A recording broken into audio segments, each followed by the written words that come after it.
Okay.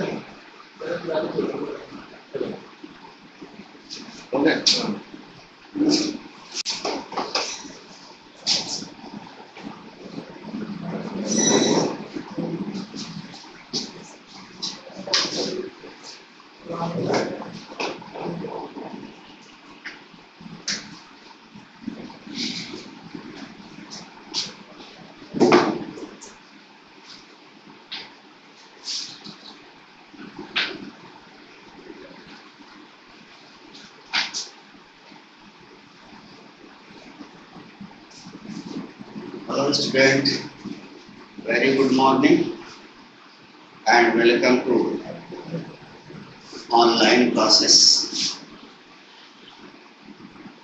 Next time पर शायद हमने सभी बच्चों को क्या क्या पढ़ाया भाई बोलो। अच्छा, इसकी डिफिनीशन वगैरह हो गई थी।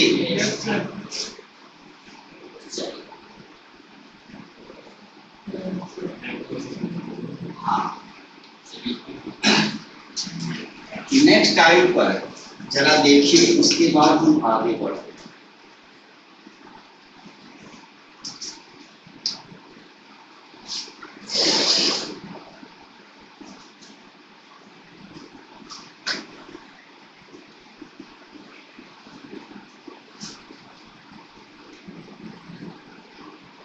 सभी बच्चों को हमने स्टैंडर्ड इलेक्ट्रोड, मानक electrode and standard electrode potential, इसकी चर्चा हमने किया था, जो सभी बच्चे ई नोट से लिखे। ठीक, अब जरा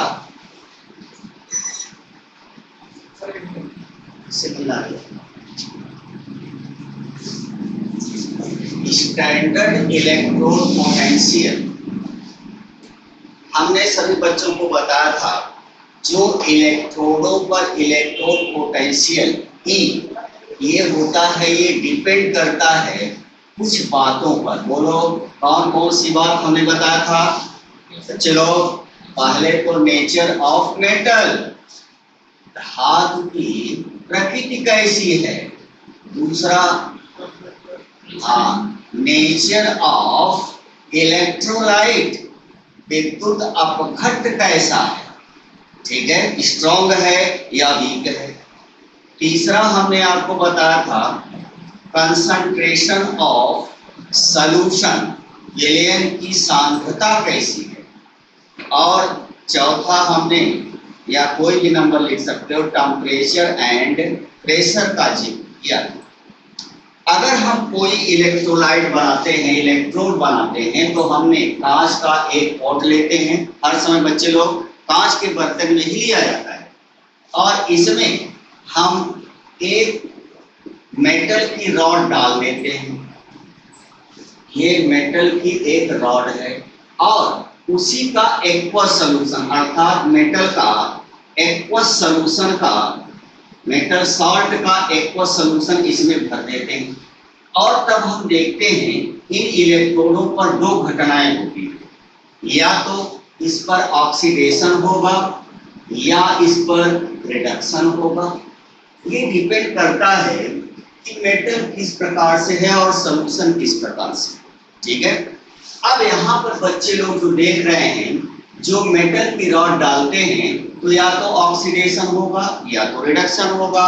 इस ऑक्सीडेशन या रिडक्शन के कारण ये मेटल की रॉड या तो पॉजिटिव हो जाएगी या तो नेगेटिव हो जाएगी, और इसके चारों ओर नेगेटिव पार्ट आकर के घेर लेंगे और दो लेयर बनता है। हमने सभी बच्चों को बताया था, अगर हमें स्टैंडर्ड बनाना है इसी का, तो मेटल तो वही रहेगी, ठीक है, और सॉल्यूशन भी वही रहेगा। हमें बदलना ये है, अगर ये बदला तो इलेक्ट्रोड पोटेंशियल, दोनों पर जो पोटेंशियल डिफरेंस उत्पन्न हो रहा है ये बदल जाएगा। ठीक है, यहाँ पर हमने बच्चों को ये भी बताया था कि जब भी हम स्टैंडर्ड वैल्यू रखते हैं तो कंसंट्रेशन को हम क्या लेते हैं बोलो, 1m, अर्थात मोलर सॉल्यूशन लेते हैं। और यहाँ पर जो टेम्परेचर है वो रूम टेम्परेचर होता है बच्चे लोग, रूम टेम्परेचर जिसे स्टैंडर्ड टेम्परेचर कहा जाता है। ध्यान रहे गैसों में एनटीपी स्टैंडर्ड टेम्परेचर प्रेशर को अलग आपने लिखा है। यहाँ पर टेम्परेचर जो लिया जाएगा 25 डिग्री सेंटीग्रेड या 298 केल्विन, और प्रेशर जो होता है 1 एटमॉस्फेयर होता है, या इसी को एक बार भी कहते हैं। अब आपके एनसीईआरटी किताब में एटमॉस्फेरिक प्रेशर को बार भी लिखा गया है, ठीक है, दोनों का मतलब एक ही होता है, ठीक है, वहां बार से आप परेशान मत होइएगा, ठीक है। अब ये स्टैंडर्ड बन गया, तो जब भी किसी धातु की छड़ कमरे के ताप तथा सामान्य दाब पर अपने मोलर सॉल्यूशन में डाल दी जाती है, तो इन दोनों के बीच में अर्थात धन और ऋण दो परत के बीच में जो पोटेंशियल डिफरेंस होता है इसी को ई नॉट कहते हैं स्टैंडर्ड। अब सवाल ये उठता है कि इनके बीच हम पोटेंशियल को अर्थात E0 को मेजर्ड कैसे करेंगे, नापेंगे कैसे, ठीक है। तो आज बच्चों को उसी की चर्चा होने वाली है। अब सभी बच्चे हेडिंग डाल लीजिएगा। एक मिनट। पहली बात तो ये है, देखो बहुत इंपॉर्टेंट चीज हमने लिख कर रहे थे, बहुत इंपॉर्टेंट चीज है कि आखिर ये जनरेट कैसे होता है, जो E0 है वो कैसे जनरेट होता है, इसकी चर्चा करेंगे। अब सभी बच्चे हेडिंग डालेंगे, एक्सप्लेनेशन ऑफ इलेक्ट्रोड पोटेंशियल। यहीं से अब आपका आज का लेक्चर शुरू होता है, एक्सप्लेनेशन ऑफ इलेक्ट्रोड पोटेंशियल।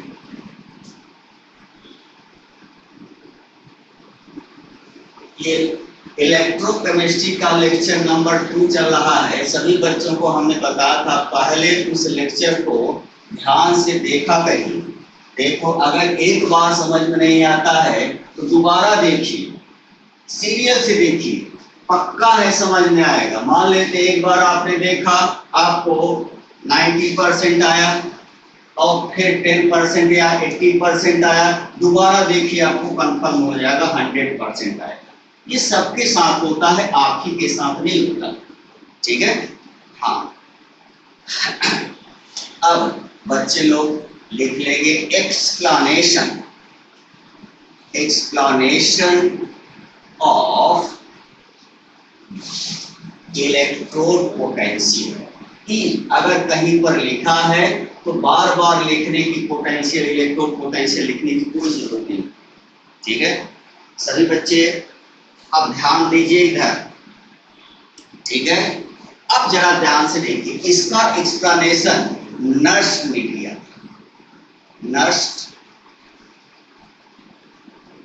ये नर्स्ट एक साइंटिस्ट था, इसने इलेक्ट्रोड पोटेंशियल को एक्सप्लेन किया था और उन्होंने एक थ्योरी दिया था जिसको कहते हैं डबल अपोजिट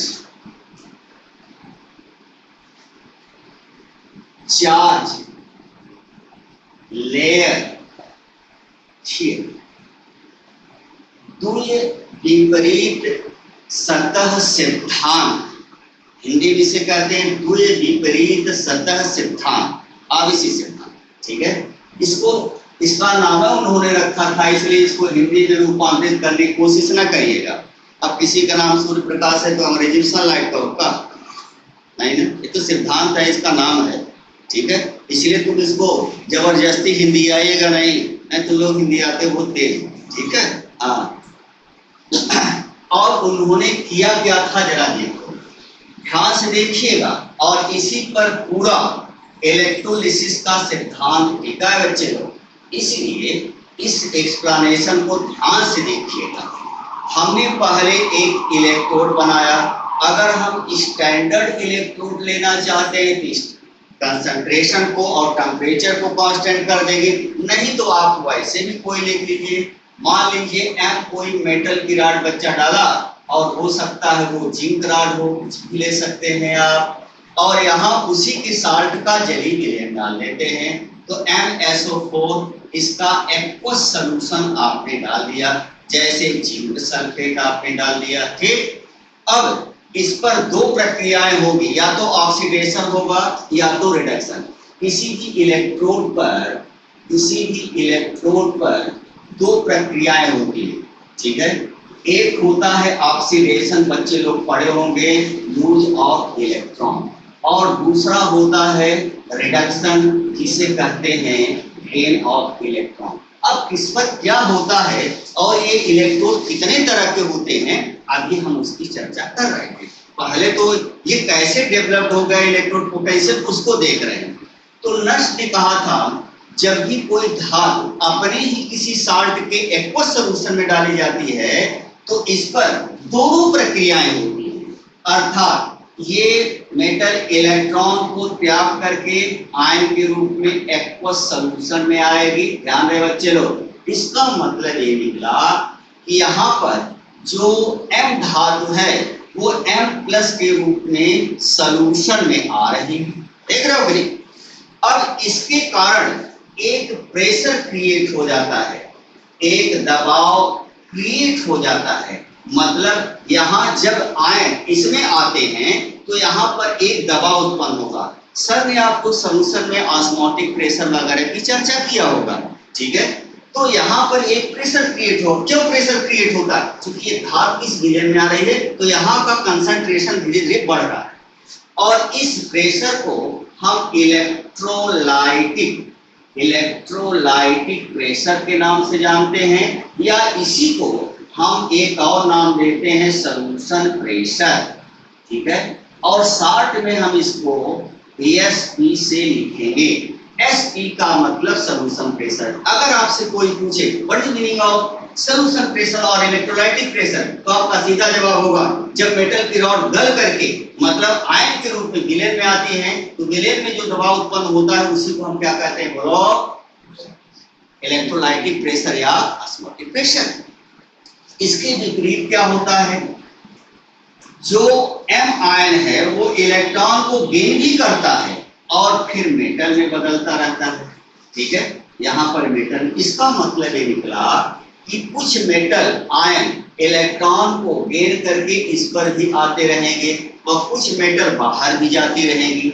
अब जब कोई भी मेटल एटम के रूप में अर्थात इस रूप में डिपॉजिट होने लगती है, इसके कारण भी एक प्रेशर क्रिएट होता है। उस प्रेशर को ऑस्मोटिक प्रेशर के नाम से जानते हैं। तो यहाँ पर बच्चे लोग दो प्रेशर देख रहे हैं, ऑस्मोटिक प्रेशर, ठीक है, जिसे हम ओपी से इंडिकेट कर रहे हैं। ओपी का मतलब होता है ऑस्मोटिक प्रेशर। अब दो घटनाएं तो बच्चे लोग देख लिए कि मतलब मेटल आयन में भी बदलती रहती है और आयन मेटल भी बदलता रहता है, दोनों घटनाएं चलती रहती है। ठीक है, अब जरा ध्यान से बच्चे लोग ध्यान से सुनिएगा। अब सोचिए, आप ही सोचिए, जब ये मेटल सॉल्यूशन में आ रही है अर्थात इलेक्ट्रॉन को लूज करके ये मेटल आयन जो सॉल्यूशन में आ रहा है, तो जब ये सॉल्यूशन में आयन आ रहा है वो भी धन आयन, तो बताओ इस पर कौन सा आवेश डेवलप होगा? ऋण? नहीं समझ में आया। जब कहीं पर ऋण आवेश निकलता है, जैसे मान लेते हैं इस ऑब्जेक्ट से कोई नेगेटिव निकला तो इस पर पॉजिटिव चार्ज होगा। ठीक है, अगर इस ऑब्जेक्ट से कोई पॉजिटिव निकल रहा है, ठीक है, तो इस पर क्या आ जाएगा, बोलो, नेगेटिव आ जाएगा। ये तो सीधी सी बात बच्चे लोग जानते हैं। ठीक है, तो जब इलेक्ट्रॉन लूज करके मेटल आयन के रूप में आती है, वो धातु की छड़ कौन सी चार्ज हो जाएगी, बोलो, नेगेटिव, अर्थात नेगेटिव चार्ज हो जाएगी इसकी प्लेट। जो रॉड है वो कौन सा चार्ज हो जाएगा, नेगेटिव। क्यों? क्योंकि धन आयन बाहर निकल रहा है, और जब एक धन आयन बाहर निकलता है तो अपने इलेक्ट्रॉन को यही छोड़ देता है। मतलब कि ये इलेक्ट्रॉन छोड़ करके विलयन में आ रहा है। जब इलेक्ट्रॉन छोड़ करके विलयन में आएगा तो इस कंडीशन में ये कौन सी चार्ज हो जाएगी, बोलो, नेगेटिव चार्ज। इस प्रकार से इसका विपरीत चलिए, जब हम सॉल्यूशन आ रहा है रॉड पर, कहने का मतलब ये धन आवेश जो होता है इस पर डिपॉजिट हो रहा है। तो धन आवेश जब यहाँ पर आएगा, ये धन आवेशी तो विलेन क्या हो जाएगा बोलो, ऋण आवेशी। ठीक है, तो कहने का मतलब इस कंडीशन में जो प्लेट जो रॉड होगी वो कौन सी चार्ज हो जाएगी, बोलिए, ये पॉजिटिव चार्ज हो जाएगी। ये रॉड जो है वो पॉजिटिव चार्ज हो जाएगी। कहने का मतलब क्या निकला कि यहाँ पर सभी बच्चे देख रहे हैं ये रिडक्शन हो रहा है, ये ऑक्सीडेशन हो रहा है, ये रिडक्शन हो रहा है, दोनों प्रक्रियाएं चल रही हैं। इस प्रक्रिया कारण जो दाबांतर उत्पन्न होता है, इसका मतलब ये और ये दोनों समान भी हो सकते हैं, नहीं भी हो सकता है, ज्यादा भी हो सकता है। कौन प्रक्रिया ज्यादा है सोचिए जरा। अगर मान लेते हैं कि इस मेटल से ये आयन के रूप में है, जिसके कारण मेटल नेगेटिव चार्ज हो रही है, ऑब्वियसली है कि ये इलेक्ट्रॉन यही छोड़ करके आयन के रूप में विलेन में आ रहे तो नेगेटिव चार्ज हो गया। तो अगर ये प्रक्रिया ज्यादा हो रही है और ये प्रक्रिया के कारण जो धन प्लेट आ रहा है ये कम है, तो मैग्नीट्यूड जो है वो नेगेटिव चार्ज हो जाएगी, तो ये नेगेटिव चार्ज हो जाएगी। अगर मान लेते हैं ये प्रक्रिया ज्यादा है, ये कम है, ठीक है, तो परिणामी धन होगा, तब यहाँ पर क्या डेवलप हो जाएगा, पॉजिटिव। कहने का मतलब ये पोटेंशियल डिफरेंस जो आ रहा है, ये परासरण और जो एसपी सॉल्यूशन प्रेशर और ऑस्मोटिक प्रेशर, इन दोनों के अंतर के कारण डेवलप हो रहा है। अब सोचिए अगर दोनों बराबर हैं तो न पॉजिटिव आएगा न नेगेटिव आएगा, दोनों न्यूट्रलाइज हो जाएंगे। ठीक है, अब तीसरी बात ये होगी अगर ये ज्यादा है ये कम है, तब ये ज्यादा होगा तो मैग्नीट्यूड नेगेटिव आएगा, प्लेट नेगेटिव हो जाएगी। अगर ये प्रोसेस ज्यादा है और ये कम है तो पॉजिटिव टर्मिनल पर यहाँ पर आ जाएगा। तो सभी बच्चे देखें, अकॉर्डिंग टू द नस्ट के अनुसार, when any metal rod kept into their aqueous solution, जब कोई धातु की छड़ अपने ही किसी सॉल्ट के जलीय विलेन में डाली जाती है, then it becomes positive or negative charge due to the oxidation. यहाँ पर देखो ये कौन सी प्रक्रिया हो रही है बोलो, ऑक्सीडेशन, और ये कौन सी प्रक्रिया हो रही है, रिडक्शन। अब इस ऑक्सीडेशन और रिडक्शन के कारण इस पर चार्ज डेवलप होगा। जब कोई metal, when any metal rod lose electron, their ion must be in aqueous solution। जब कोई धातु की छड़ धन आयन के रूप में इलेक्ट्रॉन को त्याग करके विलेन में आती है, then rod becomes positive charge and the pressure created due to this process is known as solution pressure or electrolytic pressure।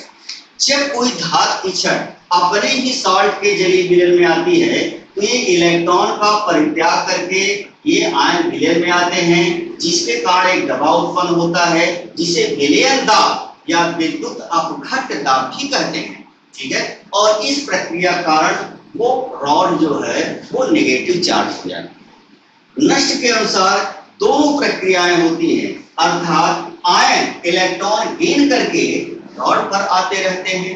ठीक है, अब ये इलेक्ट्रॉन जब गेन करते हैं रॉड पर आते हैं तो इलेक्ट्रॉन धन आवेश जो है वो जा रहे हैं मेटल रॉड पर, तो मेटल रॉड जो है वो पॉजिटिव चार्ज आ जाएगी। इसके कारण जो प्रेशर क्रिएट होगा उसी को हम कहते हैं क्या, ऑस्मोटिक प्रेशर। समझ में आ गया सभी बच्चों को। और इस ऑस्मोटिक प्रेशर से 3 कंक्लूजन निकला। पहला कंक्लूजन क्या निकला, इसका कंक्लूजन का मतलब बच्चे लोग निष्कर्ष होता है। इससे 3 निष्कर्ष निकला। पहला क्या हुआ, इफ यदि SP is greater than OP, अब आप खुद बताइए, जब इसका मान SP का मान OP से अधिक होगा तो बताओ ये मेटल कौन सी चार्ज होगी, बोलो मेटल कौन सी चार्ज होगी। भाई ये ज्यादा है ये कम है, इसके कारण नेगेटिव हो रहा है इसके कारण पॉजिटिव हो रहा है, तो ये ज्यादा है तो प्रभाव इसी का तो दिखेगा। तो मेटल रॉड कौन सी हो जाएगी, रॉड कैसी हो जाएगी बोलो, नेगेटिव हो जाएगी। पहली कंडीशन आई। दूसरी कंडीशन ये हो सकती है if SP is less than OP, मतलब SP का मान OP से कम है, मतलब यहाँ पर ये ज्यादा है और ये कम है। तो बताइए यहाँ पर ये रॉड कैसी हो जाएगी बोलो, पॉजिटिव हो जाएगी।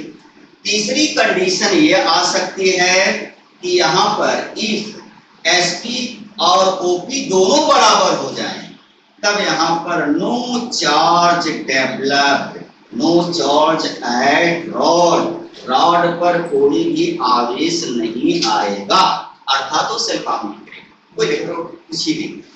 तो सारे बच्चे समझ गए होंगे कि ये नष्ट का यही एक्सप्लेनेशन है। नष्ट के अनुसार कोई भी अगर हम इलेक्ट्रोड बनाते हैं, जब भी धातु विक्षण उसी के एक सॉल्यूशन में डालते हैं, तो इसमें दो घटनाएं होती हैं।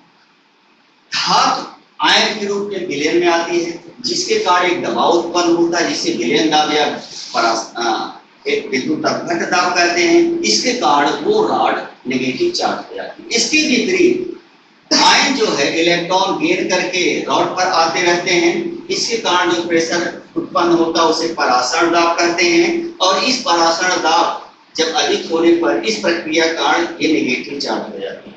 इस प्रकार से तीन निष्कर्ष निकल सकते हैं। जब सॉल्यूशन प्रेशर ज्यादा हो ऑस्मोटिक प्रेशर से, तो मैग्नीट्यूड चार्ज जो होगा मेटल पर वो नेगेटिव होगा, और जब ये ओपी बड़ा होता है तो पॉजिटिव होता है, और जब दोनों सेम होते हैं तो इस पर कोई चार्ज डेवलप नहीं होता। आशा करते हैं बच्चे लोग समझ गए होंगे। इसका स्क्रीनशॉट लीजिए और लिखिए तुरंत।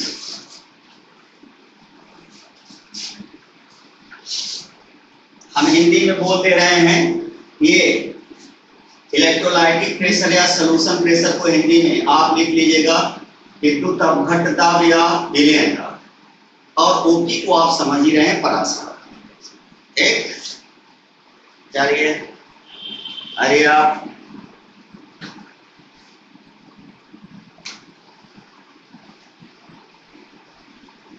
शाबाश बाहर हो, बच्चे लोग बहुत सही है।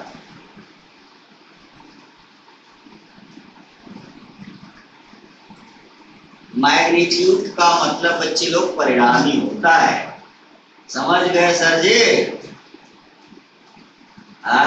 शाबाश बच्चे लोग, हमारे बच्चे आजकल बहुत समझदार होते हैं। जल्दी जल्दी कराओ।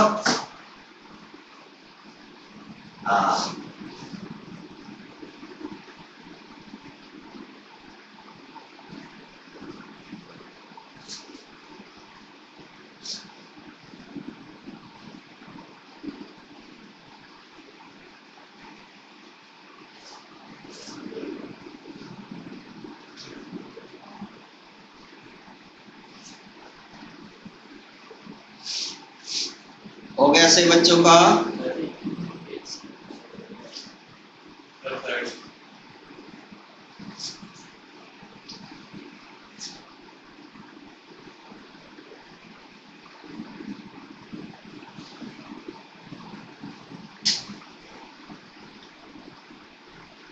अभी ठाकुर जी हो गया बिटवा?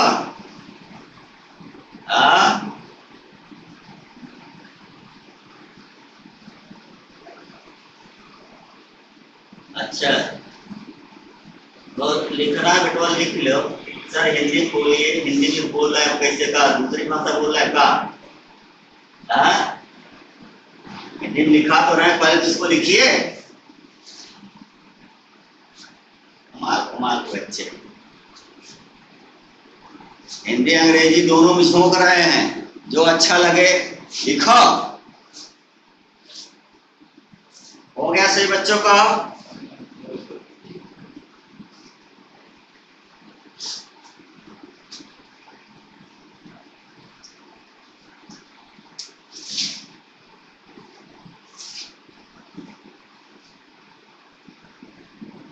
चलो सभी बच्चे,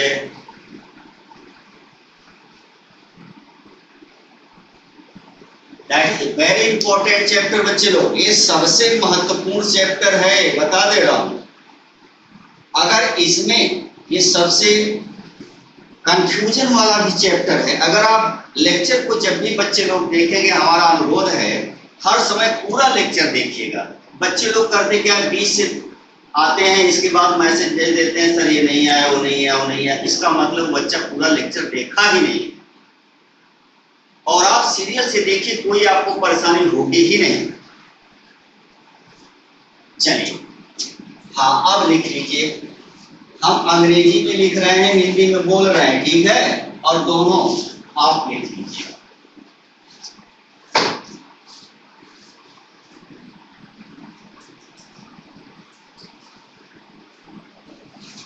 अगर हम आपसे पूछें कि ये कौन एक्सप्लेन किया था, तो आप क्या जवाब देंगे?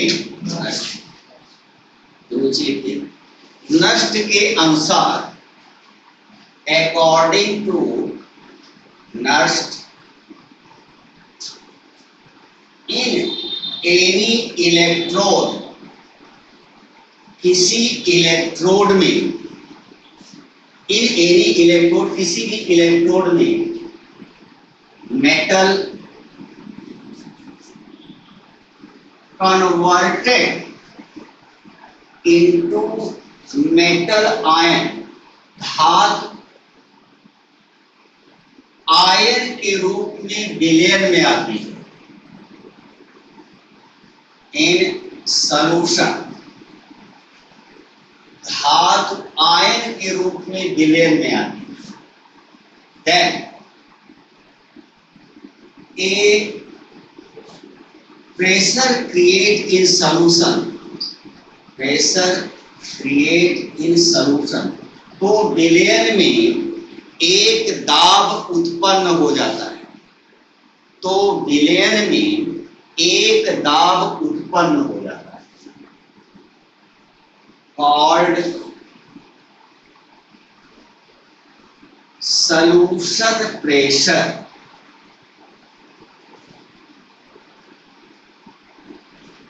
ड्यू टू दिस प्रोसेस, इस प्रक्रिया के कारण,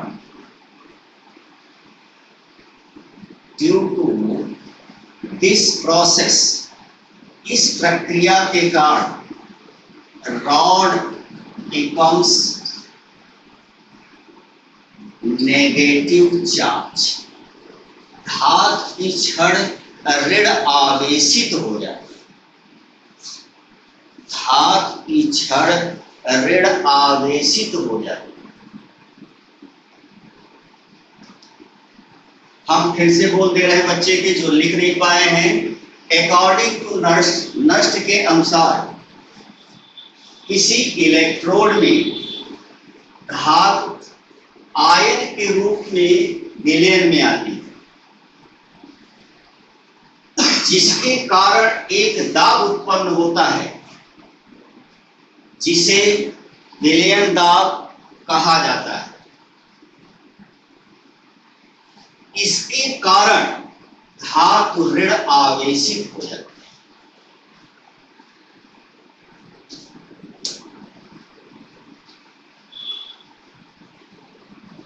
है। इन अदर हैंड, दूसरी तरफ, इन अदर हैंड, दूसरी तरफ, metal ion reduced into metal, धातु आयन धातु के रूप में अपचयित हो जाते हैं, and deposit at the metal rod, और ये धातु के ऊपर, धातु छड़ के ऊपर एकत्रित हो जाते हैं।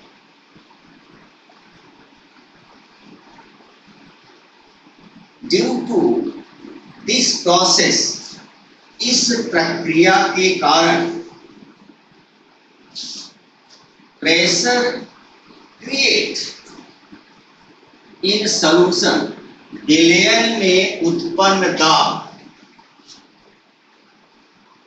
कॉल्ड ऑस्मोटिक प्रेशर, परासरण दाब कहलाता है।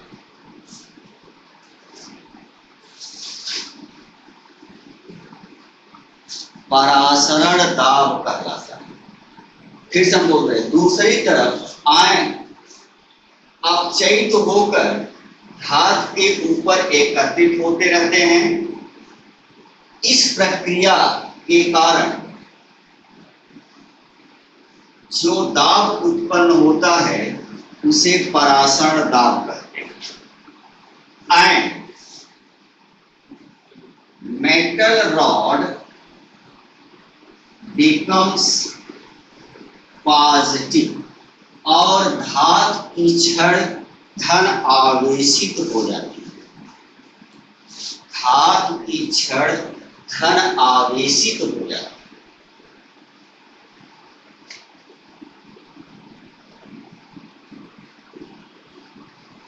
अब इसका कारण क्या बना? अगर हम आपसे पूछे धन और ऋण क्यों बन रहा है, तो आप कहेंगे सर इन दाबों में अंतर के कारण। नीचे लिखा गया है कंक्लूजन, ये दाबांतर है। अगर दाब में कोई अंतर नहीं है, मतलब दोनों बराबर हैं, तो कोई चार्ज डेवलप्ड नहीं होगा। अगर सॉल्यूशन प्रेशर ज्यादा है ऑस्मोटिक प्रेशर से, तो धातु की छड़ ऋण आवेशित हो जाएगी। अगर सॉल्यूशन प्रेशर कम है, ऑस्मोटिक प्रेशर ज्यादा है, वो पॉजिटिव चार्ज हो जाती है। तो means potential difference create to the electrode due to the difference in pressure of osmotic and solution pressure. तो जो पोटेंशियल डिफरेंस आ रहा है इन इलेक्ट्रोडों पर, किसके कारण आ रहा है? इन दाबों के अंतर के कारण। कौन कहा था? नष्ट ने। यही नष्ट का एक्सप्लेनेशन है। ठीक है, तो अगर आपसे कोई पूछा कि अगर आप आ गया कि बताए इलेक्ट्रोड पोटेंशियल से क्या समझते हो, ये किस प्रकार उत्पन्न होता है, ठीक है, तो आप पहले तो इलेक्ट्रोड पोटेंशियल आप जानेंगे। हमने लिखाया है जब भी कोई धातु की छड़ अपने विलयन में डाली जाती है तो वो धन आवेशित या ऋण आवेशित हो जाती है। ठीक है, और विलयन में अपोजिट लेयर आ जाती हैं और दो विभवांतर उत्पन्न हो जाता है विपरीत आयनों के मध्य, और उसी को कहते हैं क्या? Electrode potential. और इसका एक्सप्लेनेशन कौन किया था? नष्ट, डबल लेयर थ्योरी में। ठीक है, उन्होंने बताया कि इस प्रकार से जब ये पॉजिटिव और नेगेटिव चार्ज उत्पन्न हो जाते हैं दाबांतर के कारण, तो मान लेते हैं ये रॉड जो है पॉजिटिव हो गई, तो नेगेटिव इसके चारों तरफ घेर लेकर के दो लेयर बना लेगा। अगर मान लेते हैं ये रॉड जो है आपकी, मान लेते हैं नेगेटिव आ गई, तो विलयन में दोनों आयन होते हैं, पॉजिटिव घेर करके ये दो लेयर बनाएगा। अब इन्हीं दो लेयर के बीच में जो पोटेंशियल डिफरेंस आ रहा है वही इलेक्ट्रोड पोटेंशियल। ठीक है, ये कैसे धन आवेशित ऋण आवेशित हो रही हैं? इन दाबांतर के कारण। ठीक है, तो आशा करते हैं इस लेक्चर को सभी बच्चे समझ गए होंगे। ठीक है सर, समझ में नहीं आया तो 20 कौन का नहीं समझ में आएगा तो बताऊंगा। बता तो रहे हैं ना कि जब भी हम हिंदी में तो बोल रहे हैं, आप सुनिए तो इससे हमें लगता है बच्चा आया है। ठीक है, तो जब भी कोई धातु की छड़ अपने विलयन में डाली जाती है तो या तो ऑक्सीकरण होता है या तो रिडक्शन होता है। ठीक है, उसके कारण जो है वो आवेशित हो जाती है और उसके चारों विपरीत घूम लेते हैं। ठीक है, और दो विपरीत आयन की लेयर बनाते हैं। इन्हीं आयनों के मध्य जो विभवांतर है वही इलेक्ट्रोड। ये कैसे उत्पन्न होता है? नष्ट ने कहा था।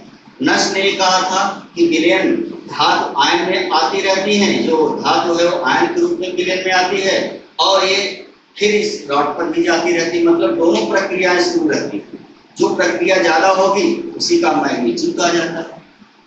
ठीक है, तो ये तो रहा सभी बच्चे देखें। अब हम पढ़ने वाले हैं कि इन इलेक्ट्रोड विभव का measurement, that is very important. अब सभी बच्चे हेडिंग डालिएगा, इलेक्ट्रोड विभव का मापन। हिंदी बोल रहे हैं, लिख लीजिए, इलेक्ट्रोड विभव का मापन, measurement of electrode potential, electrode विभव का मापन। अब यहीं पर बच्चे लोग ध्यान से देखिए कि जो ये डेवलप्ड हो रहा है इलेक्ट्रोड पोटेंशियल विलयन और धातु के मध्य, वो हम कैसे नाप सकते हैं? उसका वो कितना वोल्ट क्रिएट हो सकता है। ठीक है, अब यहीं पर से शुरू होता है कुछ टिपिकल चीजें। इसीलिए कहते हैं बच्चे लोग इस लेक्चर को बहुत ध्यान से देखिएगा, अगर आपने कहीं मिस कर दिया तो फिर समझ में नहीं आएगा। बाद में आपके पास लेक्चर है, बच्चे लोग बता रहे समझ में नहीं आया है, तो बच्चा जो लेट से आया है दोबारा उस लेक्चर को देखिएगा, फिर आपके समझ में न आए वही चीज तब हमको कहा। ठीक है,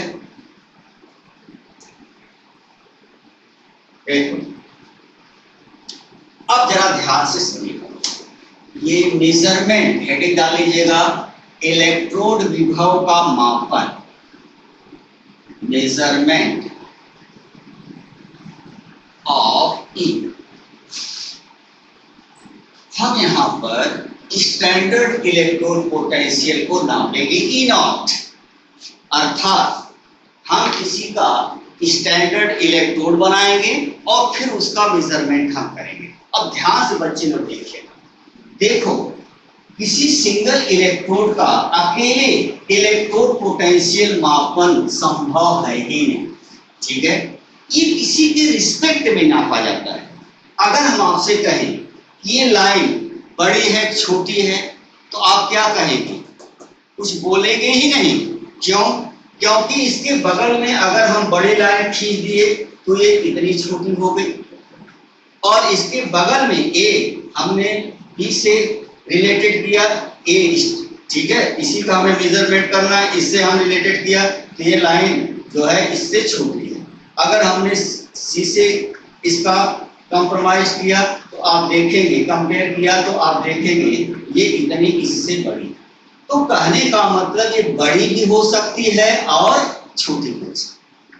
ठीक है, अब इसी को अलग इलेक्ट्रोड पोटेंशियल अगर हम माने तो अकेले हम अगर आपसे पूछे बड़ा है या छोटा है तो आप कुछ नहीं कह सकते, क्योंकि कुछ भी संभव हो सकता है। अगर यही हम किसी कंपेयर करते हैं, ठीक है, तब हम बता देते हैं फलाने की तुलना में कितना बड़ा है या कितना छोटा। इसी प्रकार से सभी बच्चे देखे होंगे, जब आप मार्केट में कोई चीज खरीदने जाते हैं, ठीक है, तो एक तरफ आपका 1 किलोग्राम अगर आपने चीनी खरीद रखा है, 1 किलोग्राम चीनी एक बाट रख देता है, और दूसरे पर आपका 1 किलोग्राम चीनी जो है आपको शुगर दे देता है। जब दोनों बैलेंस हो जाता है तो हम कहते हैं दोनों का भाग 1 किलोग्राम।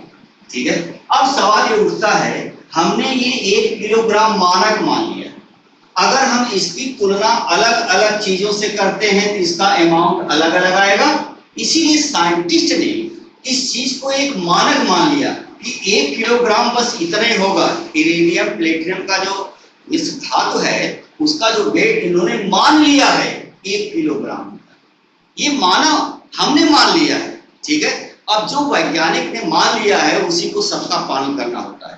अब ये आप सवाल कभी नहीं पूछ सकते कि बताइए सर 1 किलोग्राम इतने बड़ा होता है, इतना बड़ा काहे नहीं होता, ये मानक मान है। उस समय आप वैज्ञानिक होते तो आप क्या मानते हो आपके ऊपर छोड़ दिया जाता है। ठीक है, तो सभी बच्चे देखें कि एक सिंगल इलेक्ट्रोड अगर हम देखें तो ये कितना इलेक्ट्रोड विभव उत्पन्न करता है, हम इसके बारे में कोई जानकारी नहीं दे सकते जब तक उसको हम किसी दूसरे इलेक्ट्रोड से कंपेयर न करें। जैसे यहाँ 1 किलोग्राम चीनी लेना है तो उसका कंपेयर हम 1 किलोग्राम वेट से करते हैं।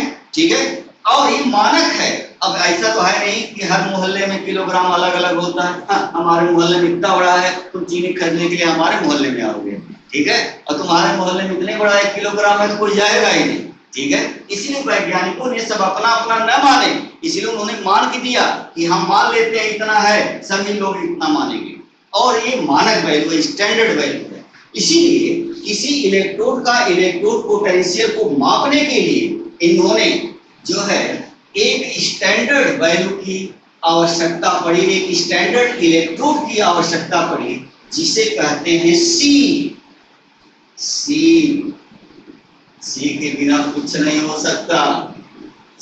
ठीक है, ये है सी, SHE, इसे कहते हैं स्टैंडर्ड हाइड्रोजन इलेक्ट्रोड। हिंदी में इसे मानक हाइड्रोजन इलेक्ट्रोड कहा जाता है। इसी को हम शॉर्ट में लिखेंगे सी। ठीक है, अब इससे तुलना करेंगे। कोई भी इलेक्ट्रोड है पहले हम इसी से जोड़ देंगे और इसके सापेक्ष जो वैल्यू आती है वही किसी इलेक्ट्रोड का इलेक्ट्रोड पोटेंशियल होगा। जैसे मान लेते हैं हमें इस इलेक्ट्रोड, हमने एक इलेक्ट्रोड बनाया, कोई मान लेते हैं हमने जिंक लिया, ठीक है, और हमने जिंक सल्फेट के सॉल्यूशन रख दिया, वो भी मोलर है तो हमने स्टैंडर्ड बनाया है, ठीक है, और 25 डिग्री सेंटीग्रेड 1 एटमॉस्फेयर या 1 बार पर हमने रख दिया, ठीक है, तो ये स्टैंडर्ड बना हुआ है। अब इसके ऊपर ये नेगेटिव चार्ज हो जाता है। कौन कैसे चार्ज होता है आगे हम इलेक्ट्रोकेमिकल से बता देंगे और आपको आने लगेगा कौन नेगेटिव होगा कौन पॉजिटिव होगा, सब बच्चे लोग जानते हैं। केवल वीडियो को आप रेगुलर ध्यान से देखिएगा, बस हमारा यही रिक्वेस्ट है। नहीं तो बार बार आप मैसेज करेंगे कि सर ये नहीं है वो नहीं है, आप बीच से देख रहे हैं, एक बार नहीं 10 बार आपके पास वीडियो पड़े हुए देखिए। अब यहाँ पर ये पॉजिटिव चार्ज विलयन हो जाएगा, इसके मध्य कितना भी विभवांतर हो रहा है मुझे नहीं मालूम, ठीक है, स्टैंडर्ड पोजीशन में। अब हम इसको जोड़ देंगे इससे, सवाल उठता है क्या? सवाल तो यहाँ पर एक खड़ा होता है क्या चीज? अब जरा देखो ये है क्या चीज।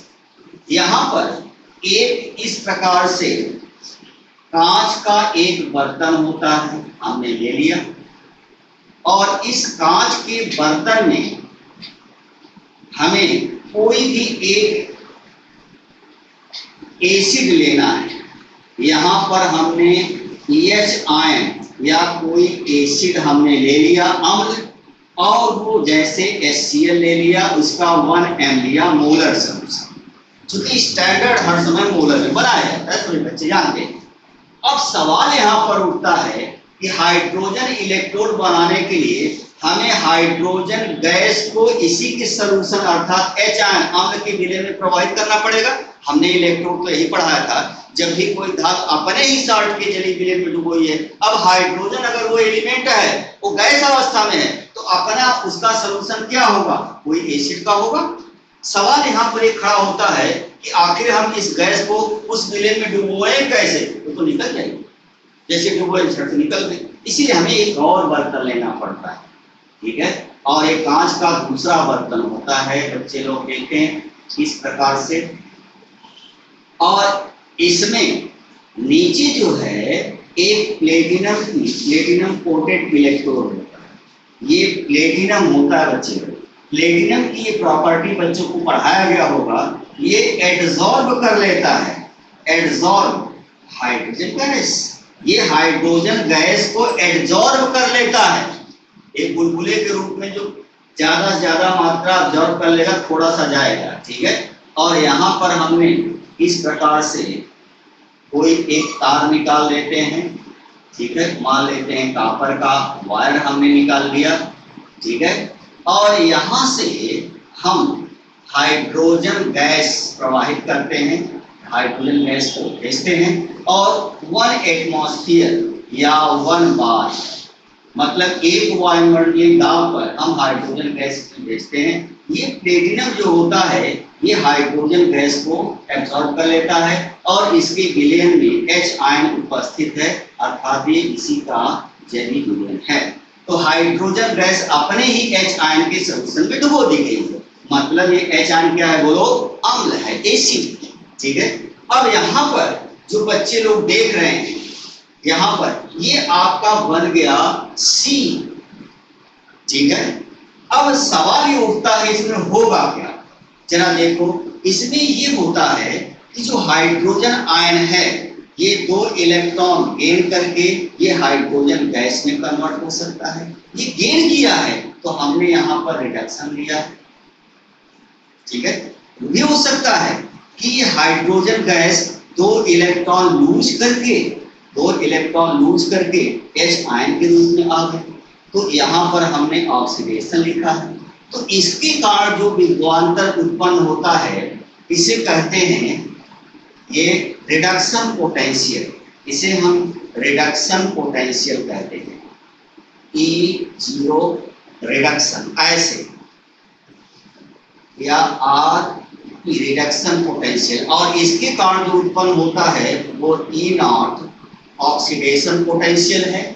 दोनों की वैल्यू समान होती है लेकिन चिन्ह अलग अलग हो जाते हैं। ये मान लिया गया है कि हाइड्रोजन का मान लिया गया बच्चा लोग, हालांकि होता नहीं है, हमने मान लिया, जैसे 1 किलोग्राम को हमने मान लिया वैसे आपको मानना पड़ेगा।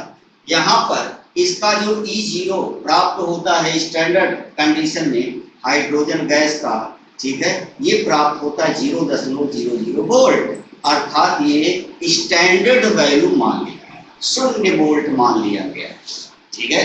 अब क्यों मान लिया गया है ये साइंटिस्ट जाने, हालांकि होता नहीं है, इलेक्ट्रोड में बहुत कुछ न कुछ क्रिएट होगा, लेकिन हमने मान लिया, जैसे 1 किलोग्राम इतना हमने मान लिया है, ठीक है, ये स्टैंडर्ड वैल्यू है, इस पर आप कोई पूछताछ नहीं कर सकते, वैज्ञानिकों द्वारा मानक चीज है। और यही बच्चे लोग देख रहे हैं कि ये स्टैंडर्ड हाइड्रोजन इलेक्ट्रोड है, और इसी से अब हम जोड़ेंगे, इस इलेक्ट्रोड को तुलना करेंगे तो इसके सापेक्ष जो विभवांतर आएगा वही कहलाएगा इसका इलेक्ट्रोड पोटेंशियल। कैसे मेजरमेंट करते अभी हम आपको बता रहे हैं, सभी बच्चे पहले इसको स्क्रीनशॉट में डालें और इसका स्ट्रक्चर आता है लिखने के लिए। मानक हाइड्रोजन इलेक्ट्रोड क्या है इसका वर्णन करिए, तो मानक हाइड्रोजन इलेक्ट्रोड क्या है आपके सामने है, चित्र बना है, ठीक है, कैसे रिएक्शन हो रही है वो भी बना है, उसका इलेक्ट्रोड विभव कितना है वो भी हमने दिखाया है बच्चों को। अब हम इसके बारे में केवल लिखना है, अब इसके बारे में बच्चे लोग लिखे कैसे, हिंदी में बता दे रहे हैं पहले, ठीक है। इसके बाद आप देखिए, अब कहीं भी अगर हम गड़बड़ हो जाएं तो आपको हमने पूरा थ्योरी पढ़ा दिया है, आप खुद लिख सकते हैं। बच्चे लोग कह रहे हैं सर हिंदी बोलिए, तो हम हिंदी में देख रहे हैं। तो इसमें देखो कांच का एक बर्तन होता है, इस कांच के बर्तन में कोई अम्ल का मोलर सॉल्यूशन हम डाल देते हैं, ठीक। अब मोलर सॉल्यूशन जब हम डालते हैं तो इसमें ये हो गया, और तब इसमें हम एक प्लेटिनम का इलेक्ट्रोड लेते हैं। प्लेटिनम का इलेक्ट्रोड क्यों लिया जाता है, क्योंकि जब हम इसमें हाइड्रोजन गैस प्रवाहित करते हैं ये बुलबुले के रूप में बाहर निकल जाएंगे, इसलिए ये प्लेटिनम की प्रॉपर्टी होती है कि हाइड्रोजन गैस को अपने ऊपर अधिशोषित कर लेता है और फिर ये हाइड्रोजन अपने ही विलयन में आ जाती है, इसे हम कहते हैं इलेक्ट्रोड। और इस प्लेटिनम इलेक्ट्रोड को वायर द्वारा हम बाहर निकाल देते हैं और इसमें एक वायुमंडलीय दाब पर हाइड्रोजन गैस प्रवाहित करते हैं। इसमें या तो ऑक्सीडेशन होगा या तो रिडक्शन, ये डिपेंड करेगा इस पर जो जोड़ रहे हैं, क्योंकि हमने बताया था वो चीज बड़ी भी हो सकती है छोटी भी हो सकती है, ठीक है, मतलब उस पर ऑक्सीडेशन भी हो सकता है रिडक्शन हो सकता है। जब कोई ऑक्सीडेशन से हम निकालते हैं तो इसे ऑक्सीडेशन पोटेंशियल कहते हैं और रिडक्शन से निकालेंगे तो रिडक्शन पोटेंशियल कहलाता है। ध्यान रहे बच्चे लोग, दोनों की वैल्यू मैथमेटिकली समान होती है लेकिन चिन्ह अलग अलग हो जाएंगे, अर्थात जो ई जो रिडक्शन होगा, ठीक है, ये जस्ट रिवर्स होता है ई ऑक्सीडेशन पोटेंशियल, मतलब ई आर की रिडक्शन पोटेंशियल उसका विपरीत होगा ऑक्सीडेशन पोटेंशियल, लेकिन चिन्ह बदल जाएंगे। अर्थात अगर हम मान लेते हैं जिंक को जब हम जोड़ते हैं तो जिंक का हम जिंक इलेक्ट्रोड को अगर दिखाएं तो जिंक ये जिंक आयन ग्रुप का ये एक इलेक्ट्रोड है आपका, इसका हम अगर हम आर ई नॉट आरपी निकालते रिडक्शन पोटेंशियल द्वारा, ठीक है, रिडक्शन विद द्वारा, तब इसका प्राप्त होता है -0.76। कैसे प्राप्त होता है ये हम आपको बता रहे हैं, ठीक है। और इसी का अगर हम ई नॉट ऑक्सीडेशन पोटेंशियल निकालते हैं तो यही चिन्ह बदल जाएगा +0.76। तो दोनों की वैल्यू समान होती है लेकिन चिन्ह बदल जाते हैं, क्यों, क्योंकि प्रक्रिया उल्टी हो जाए। आई बात समझ में? तो सभी बच्चे इसका स्क्रीनशॉट ले लें, इसके बाद इसको लिखें। चलिए जल्दी करो, हरी आप।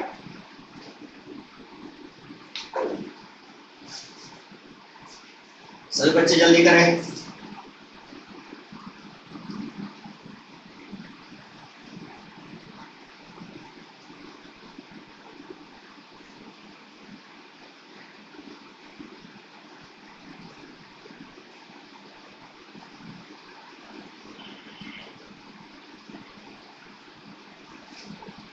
हो गया सभी बच्चों का?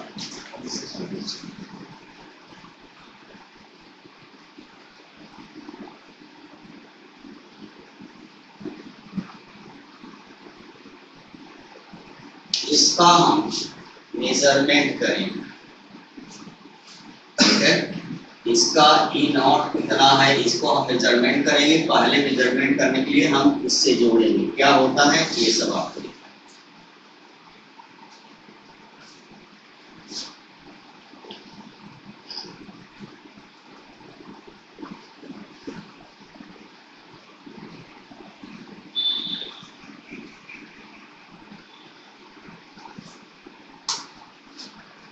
हो गया सही बच्चों का? चलो चलिए लिख लीजिए। अरे यार इसको मोबाइल लेके बैठे हो, स्क्रीन शॉट में डालो, फोटो सोटो ले लो, नहीं तो एक बार जो है देख लेना, एक बार देख लेना, उसी से फोटो ले लेना, ठीक है। और जिसके पास मोबाइल नहीं है आज के ज़माने में ना पढ़े, ठीक है, क्योंकि सरकार यही चाह रही है, सरकार यही चाह रही है तुम अनपढ़ बनो, ठीक है। इसीलिए तो मोबाइल, पहले मोबाइल बच्चों से मार मार छीन करके रखा जाता था कि ना पढ़ो, आँख खराब हो जाएगी, दिमाग खराब हो जाएगा। अब सोचो जमाना बदला, वही जीवन का आधार बन गया, जमाना ही है। तो नीचे लिखिए, इन ऐसे हम साठ बोल रहे हैं, इन सी मानक हाइड्रोजन इलेक्ट्रोड में, मानक हाइड्रोजन इलेक्ट्रोड में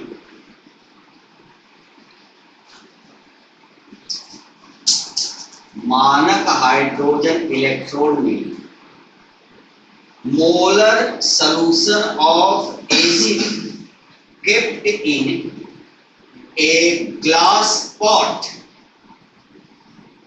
कांच के बर्तन में अम्ल का, कांच के बर्तन में अम्ल का मोलर विलयन भरा होता है,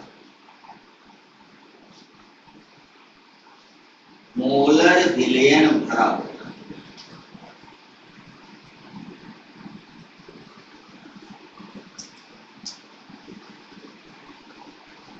प्लेटिनम इलेक्ट्रोड की सहायता से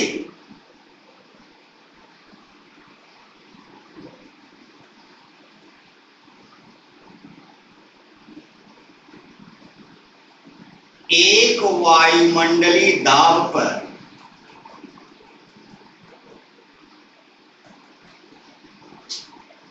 एट 1 एटमॉस्फेरिक प्रेशर, एक वायुमंडलीय दाब पर हाइड्रोजन गैस कमरे के ताप 25 डिग्री सेंटीग्रेड, कमरे के ताप जरूर लिखना, 25 डिग्री सेंटीग्रेड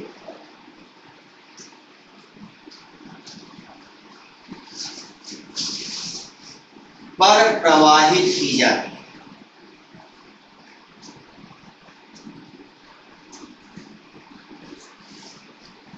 यह प्लेटिनम हाइड्रोजन गैस को, यह प्लेटिनम हाइड्रोजन गैस को अपने सतह पर अधिशोषित कर लेता है, अपने सतह पर अधिशोषित कर लेता है।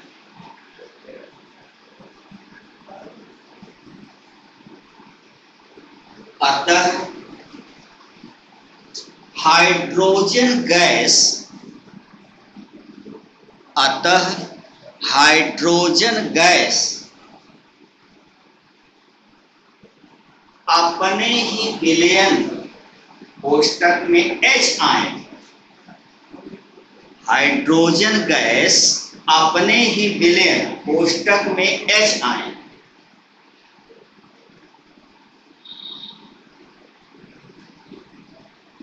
आ जाती है।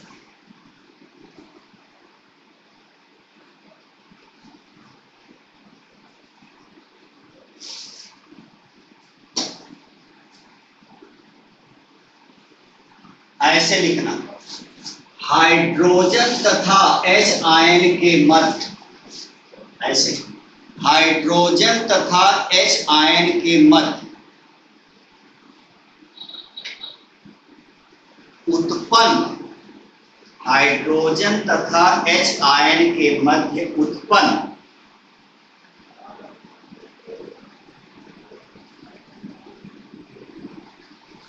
अपचायक विभव या आक्सीकारक विभव E0Rp और E0OP अपचायक या आक्सीकारक विभव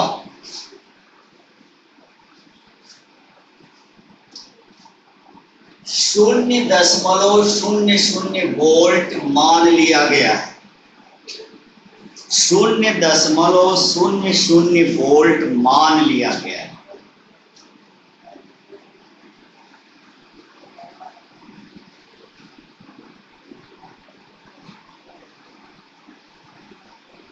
हो गया सही बच्चों का?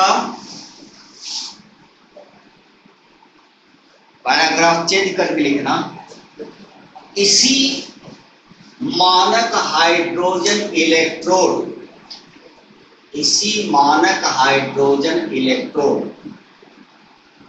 से जोड़कर इसी मानक हाइड्रोजन इलेक्ट्रोड से जोड़कर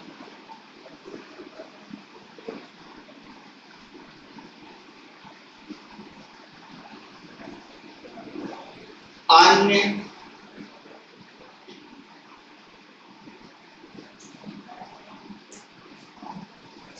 इलेक्ट्रोड का इलेक्ट्रोड विभव अन्य इलेक्ट्रोड का इलेक्ट्रोड विभव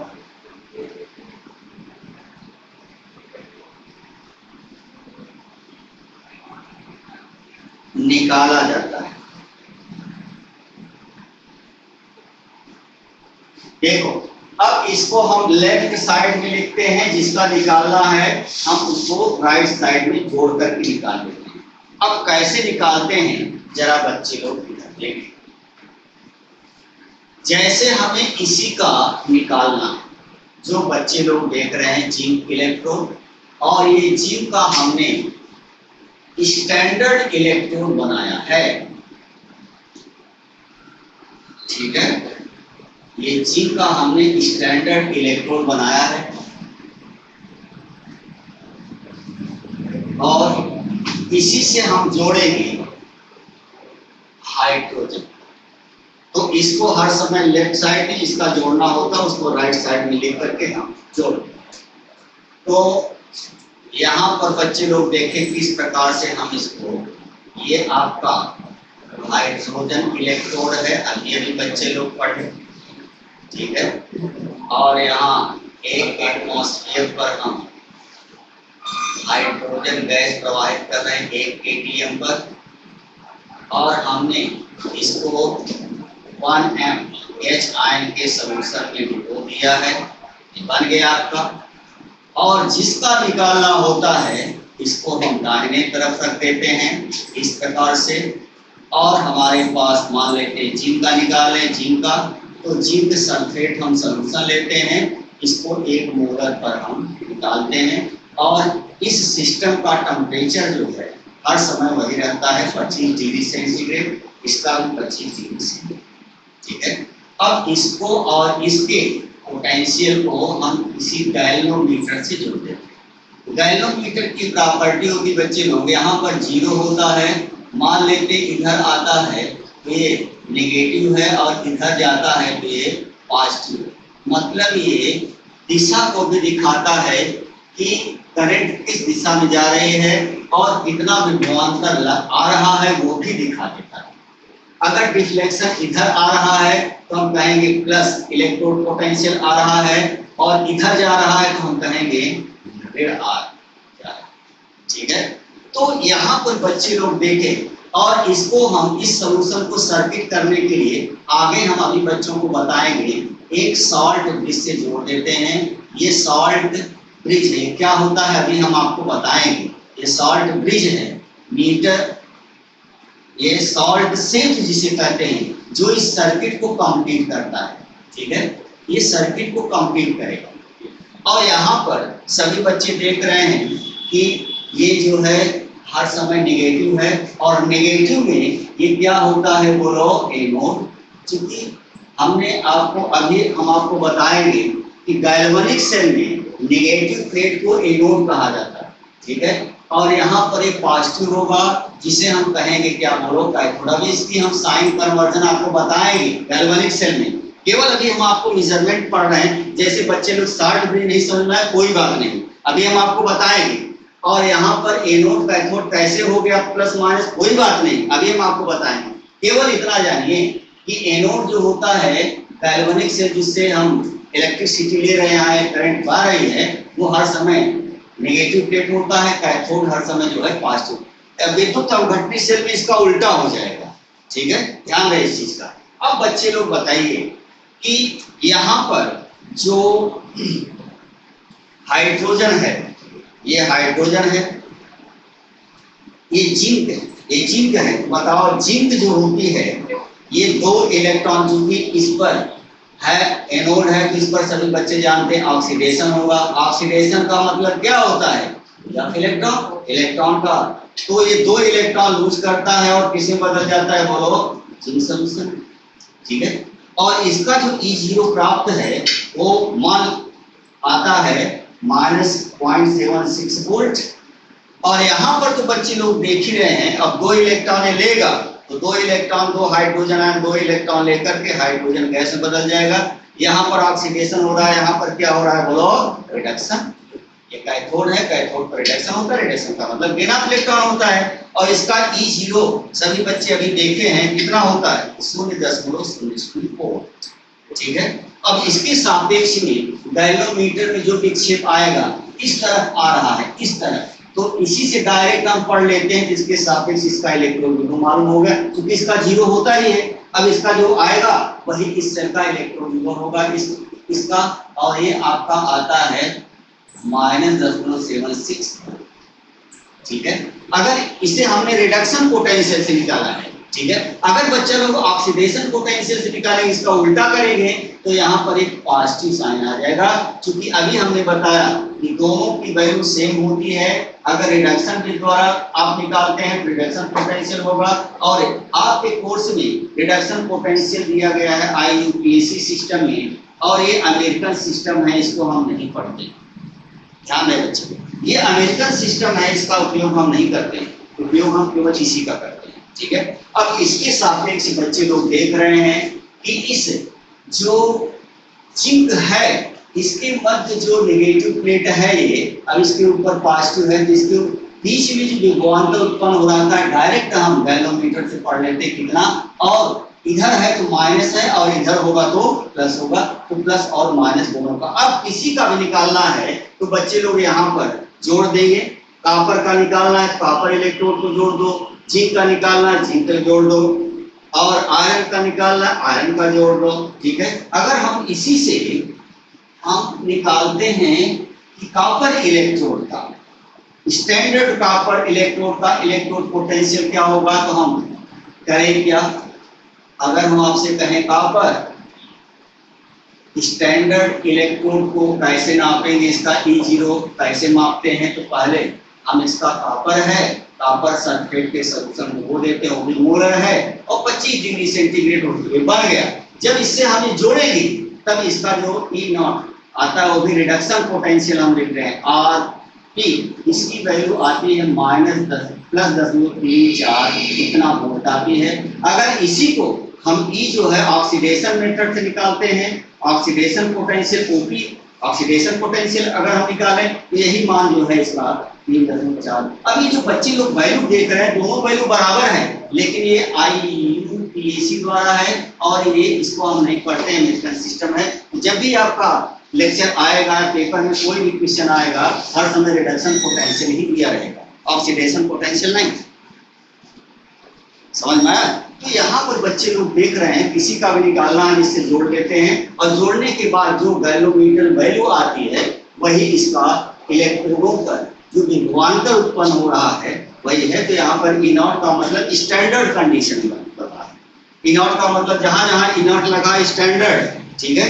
तो अगर हमें स्टैंडर्ड निकालना होता है, ध्यान है बच्चे लोग, स्टैंडर्ड इलेक्ट्रोड पोटेंशियल निकालना होता है, तब हम इस सी का उपयोग करते हैं। सी का मतलब हाइड्रोजन स्टैंडर्ड इलेक्ट्रोड का। अगर हमें किसी भी टेम्परेचर किसी भी कंसंट्रेशन पे निकालना है, मतलब वो स्टैंडर्ड कंडीशन नहीं है या हमने मोलर सॉल्यूशन नहीं लिया है, हमने 25 डिग्री नहीं लिया है, तब इसका कैलकुलेशन नस्ट इक्वेशन द्वारा किया जाता है। आगे हम आपको बताएंगे, ठीक है। तो सभी बच्चे देख रहे हैं कि जिसका इलेक्ट्रोड अगर अकेले तो निकाला नहीं जा सकता, ये किसी के सापेक्ष निकाला जाता है। किसके सापेक्ष निकाला जाता है? ये सी के सापेक्ष निकाला जाता है, ठीक है। स्टैंडर्ड हाइड्रोजन इलेक्ट्रोड के सापेक्ष जोड़ जोड़ करके हम सभी इलेक्ट्रोडों का इलेक्ट्रॉन को निकाल लेते हैं। अगर हम ऑक्सीडेशन मेथड से निकाले हैं तो ऑक्सीडेशन पोटेंशियल कहलाएगा, अगर हमने रिडक्शन मेथड से निकाला है तो रिडक्शन पोटेंशियल कहलाएगा। दोनों की वैल्यू समान होती है, ध्यान रहे, दोनों की वैल्यू क्या होती है?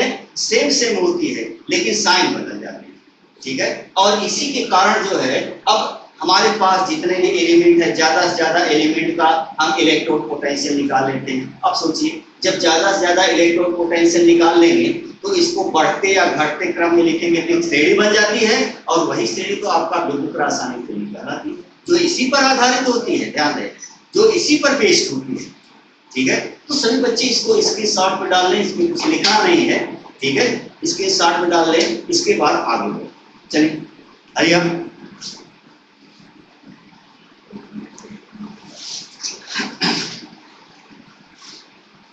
यहाँ सभी बच्चे देखें। अब हमने क्या क्या पढ़ाया?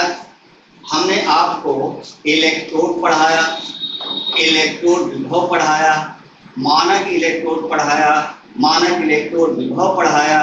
अब ये इलेक्ट्रोड विभव किस प्रकार से उत्पन्न होते हैं उसको भी हमने देखा, ठीक है। और नष्ट इक्वेशन, नष्ट का एक्सप्लेनेशन भी देखा किस प्रकार से होते हैं। और इसके बाद किसी इलेक्ट्रोड का electrode potential, standard electrode potential कैसे नापते हैं, वो हाइड्रोजन स्टैंडर्ड इलेक्ट्रोड से नापते हैं, ठीक है। और उसी से जोड़ जोड़ करके जितने भी एलिमेंट हैं सबका हम स्टैंडर्ड इलेक्ट्रोड निकाल लेते हैं। सभी बच्चे आशा करते हैं समझ गए होंगे। अब हम पढ़ेंगे इसका साइन कन्वर्जन, अर्थात कि इसमें एनोड को पॉजिटिव, इसमें एनोड को, ध्यान रहे बहुत इंपॉर्टेंट है, अगर आपने इसको मिस कर दिया तो सब उल्टे पुल्टा समझ में आएगी। अब हेडिंग डाल लीजिएगा, इलेक्ट्रोड साइन, इलेक्ट्रोड चिन्ह परिपाटी, हेडिंग डाल लीजिएगा इलेक्ट्रोड चिन्ह परिपाटी, इलेक्ट्रोड चिन्ह परिपाटी।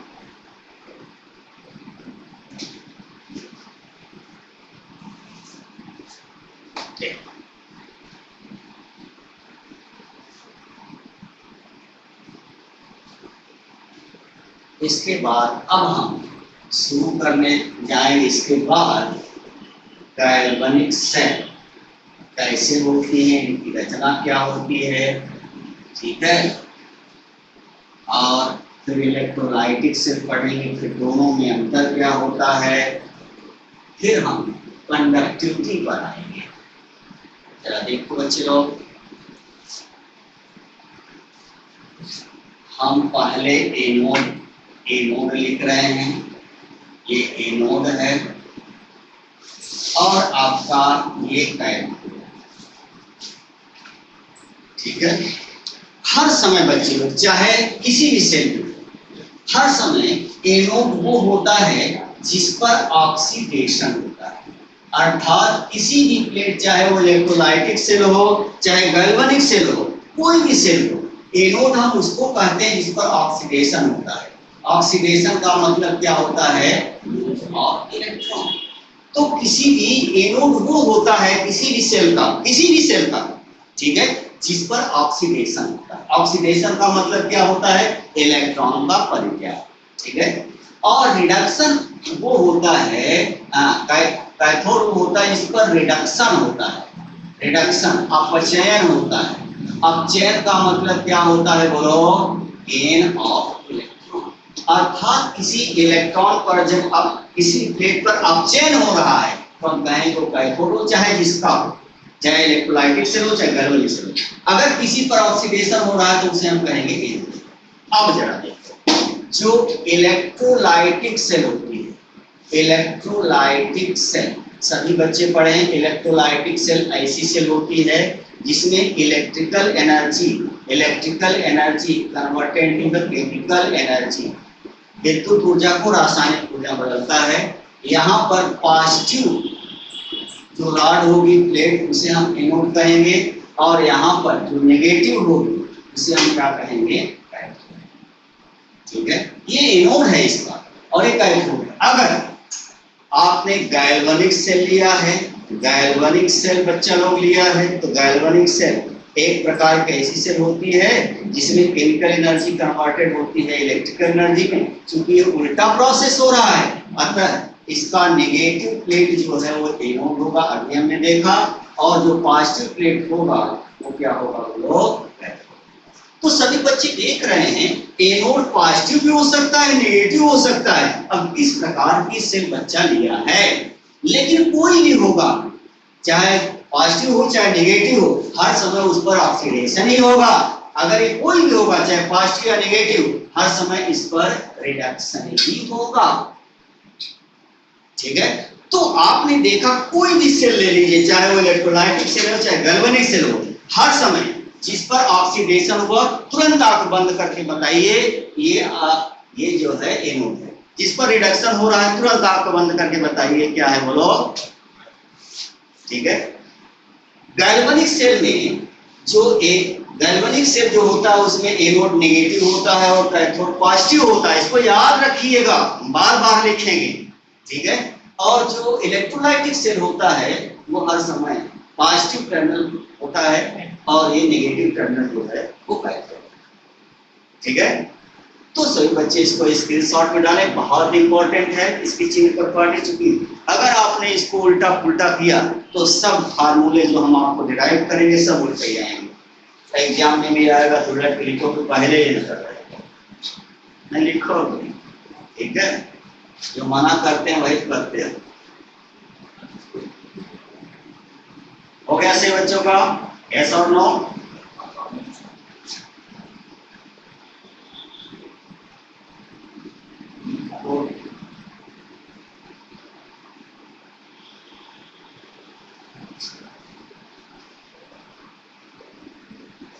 तो सभी बच्चे देखें, अगर हम आपसे पूछे बच्चा ऑक्सीकरण क्या है, देखो इसमें एक रूल बता देगा। ठीक है, हर समय किसी भी सेल में एक होता है, देखो ये गैल्वेनिक सेल में एक होता है लोन, LOAN। लोन का मतलब क्या है जानते हो? किसी से पैसा लोन ले, हमें ट्रिक बता रहे हैं याद करने, लोन ले लो।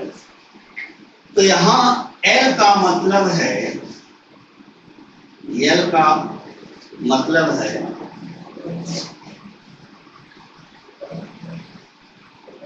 लेफ्ट,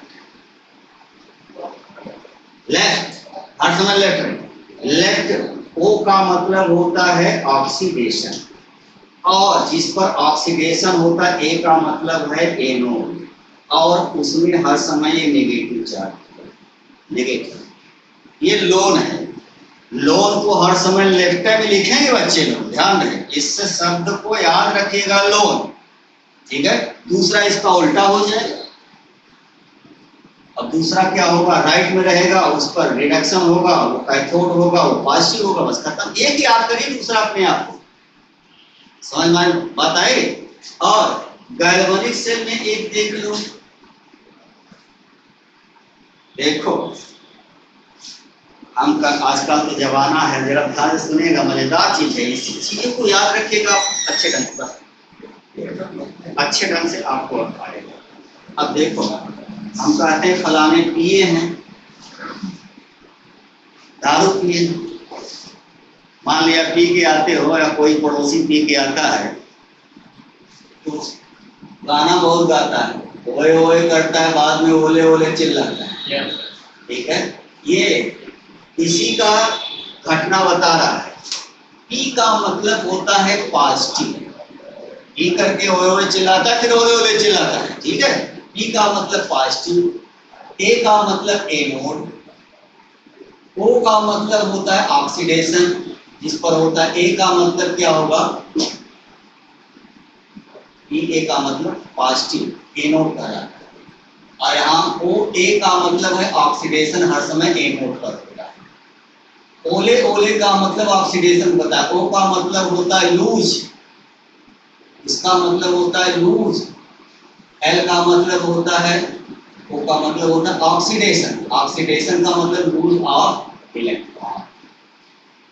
ठीक है, ओले ओले का मतलब क्या है? ऑक्सीडेशन, ऑक्सीडेशन का मतलब लूज ऑफ इलेक्ट्रॉन, इलेक्ट्रॉन का परित्याग। ठीक है, तो ये आपको लोन इसमें गैल्वेनिक सेल में और इलेक्ट्रोलाइटिक सेल में, ये याद रखिएगा, कभी भूलेगा नहीं। ठीक है, ये का मतलब पॉजिटिव एनोड होता है। ठीक है, ओए ओए का मतलब होता है ऑक्सीडेशन होता है एनोड का। ओले ओले का मतलब होता है लूज ऑफ इलेक्ट्रॉन होता है। ठीक है, हाँ, आशा करते हैं सभी बच्चे समझ गए होंगे। एक बात समझ में नहीं आया, जो बच्चे बार बार ये पूछते हैं कि सर समझ नहीं आया है, तो हमारा आपको अनुरोध है इस लेक्चर को सीरियल से आप देखिए, सीरियल से देखिएगा, तभी आपको समझ में आएगा।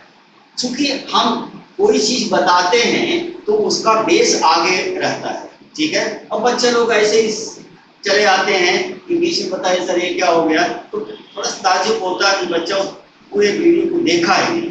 ठीक है, इसीलिए कहते हैं कि कोई मतलब नहीं निकलेगा पढ़ने का जब तक आप सीरियल से नहीं देखेंगे, टर्मिनोलॉजी को नहीं समझेंगे। और वन स्टेप हम चल रहे हैं, अब पता लगा एक स्टेप बता रहे हैं, ऊपर चढ़ रहे हैं सीढ़ी से, पहले फ्लोर पर क्या है, दूसरे फ्लोर पर क्या है, तीसरे फ्लोर पर, हम ऊपर वाले फ्लोर पर चढ़े का नीचे का था, जब नीचे बता रहे हैं तब तुमका नहीं समझ में आया कहा था।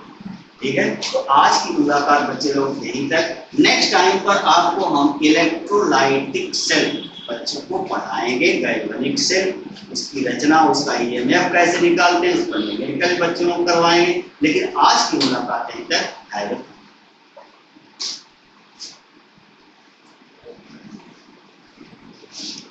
चलिए,